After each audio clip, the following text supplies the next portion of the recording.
They strapped the dead man next to me. Then, the turbulence hit. It started with a wet, popping exhale. I was sitting near the front of the plane, miles above the black expanse of the Atlantic.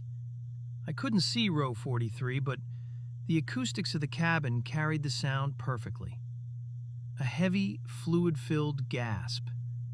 Then, a ragged retch. Then a slow, bubbling gurgle that stretched on for minutes before trailing off into nothing. The man in 43A was dead. Folks, we're looking for a volunteer willing to sit next to the deceased while we return to our originating airport. This flight is entirely full, and the person sitting there now isn't feeling comfortable. I don't know why I raised my hand.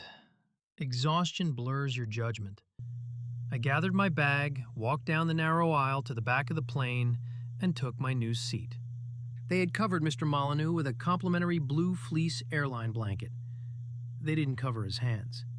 They sat in his lap, resting over his buckled seatbelt. The skin was the color of skim milk.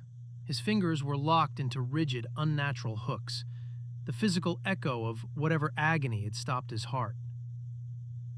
I couldn't look at those hands. I closed the window shade, shut my eyes, and let the drone of the jet engines pull me under.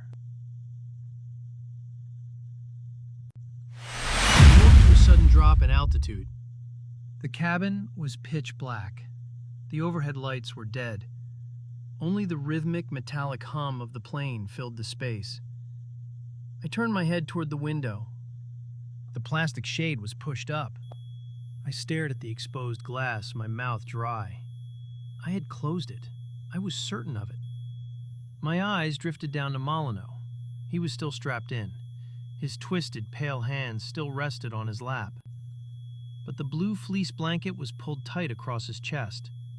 The fabric was bunched at the shoulders, warped, as if something underneath had been shifting. My fingers grabbed the edge of the blanket.